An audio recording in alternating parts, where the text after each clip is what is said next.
العالمین والصلاة والسلام علی سید المرسلین خاتم الانبیاء ولا نبی بعدہ وعلی آلہ واصحابہ اجمعین برحمتک یا ارحم الراحمین۔ آج ہم بات کریں گے انشاءاللہ العزیز بے اولادی پہ۔ بے اولادی کے مردوں کے فیکٹر الگ ہوتے ہیں اور عورتوں کے مسائل الگ ہوتے ہیں۔ مردوں میں اکثر وعدہ منویہ کا ٹھیک طریقے سے نہ بننا اور اس میں زندگی کے جراثیم کا نہ ہونا یا کم ہونا یا غیر محرک نہ ہونا، اور محرک ہونا اور نہ ہونا یہ مسائل مرد میں ہوتے ہیں۔ یاد رکھنا چاہیے کہ رطوبات خاصہ جس کو جنسی ہارمون یا سیکچول ہارمونز بھی کہا جاتا ہے، ان کی کمی بیشی سے انسانی جسم کی ترویج اور اس کی بڑھوتری میں جس طرح فرق آتا ہے، اس طرح اس کے مادہ منویہ میں بھی جراثیموں کا فرق آتا ہے۔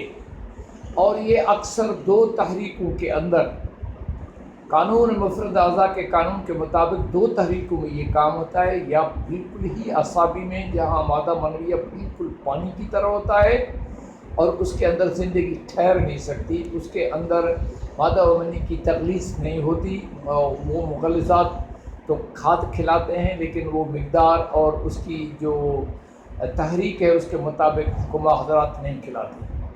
نمبر دو، سوزاک کی تحریک میں یہ ہوتا ہے کہ سوزاک کی زہر جو ہے وہ زندگی کے جراثیموں کو ہلاک کر دیتا ہے۔ یہ دو مین اسباب ہیں جو اعصابی تحریک کے مریض ہیں ان کے اندر فوری امداد کرنے کے لیے عضلاتی غدی ادویات بتدریج آرام سے دینے چاہیے۔ اگر وہ اعصاب میں بہت موٹا آدمی ہے تو اس کو عضلاتی غدی مسہل دے کر اس کو ہلکا پھلکا کر کے پھر دوا کو استعمال کرنا چاہیے۔ عضلاتی غدی مقوی کھلانا چاہیے اور فوری طور پر وہ کام ہو جاتا ہے۔ جہاں تک کہ تعلق ہے غدی عضلاتی سوزاکی مزاج میں جراثیم کے غیر محرک ہونا یا جو ہے نا ان کی کمی ہونا یا بالکل نہ ہونا، تو یہ سوزاکی زہر کے مقدار کے مطابق جو ہے نا وہ اس میں جو سوزش ہوتی ہے، سوزاکی سوزش جو صفراوی زہر ہوتا ہے اس کی وجہ سے ہوتا ہے۔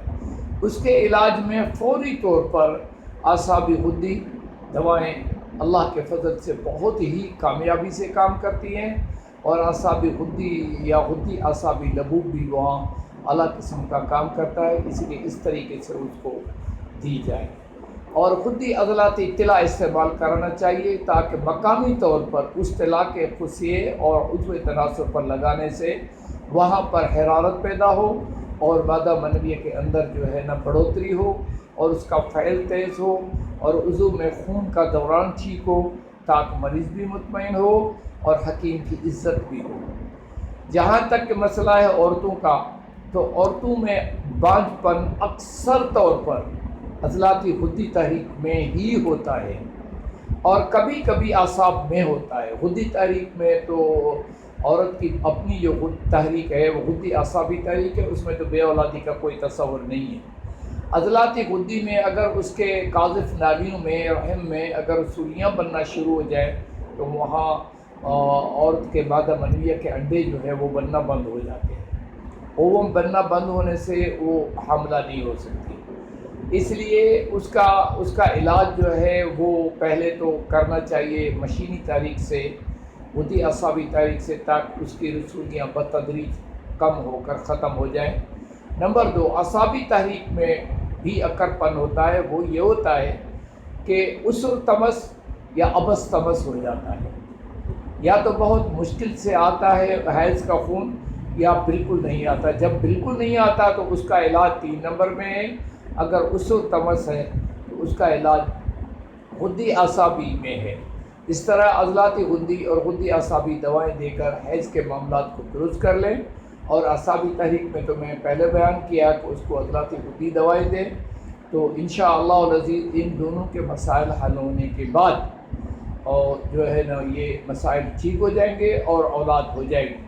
اس کے علاوہ حکیم کو چاہیے کہ عورت اور مرد کی اس حوالے سے تربیت بھی کرے، ان کو اپنے سامنے بٹھا کے ان کو سمجھائے کہ عورت اور مرد کا رشتہ کیا ہے، ایک دوسرے کا کس طرح احترام کرنا چاہیے، اور اجتماعی طور پر آپ لوگوں کو اپنی رات اور دن کی زندگی کیسے گزارنا چاہیے، اس پہ حکیم کو باقاعدہ پڑھانا چاہیے مریضوں کو۔ ہم مسلمان ہیں، ہمارے پاس نوجوان بچے بچیاں آتے ہیں اولاد کے لیے، تو ہمیں ان میں نرمی سے ان کی تربیت بھی کرنی چاہیے اور ان کا علاج بھی کرنا چاہیے۔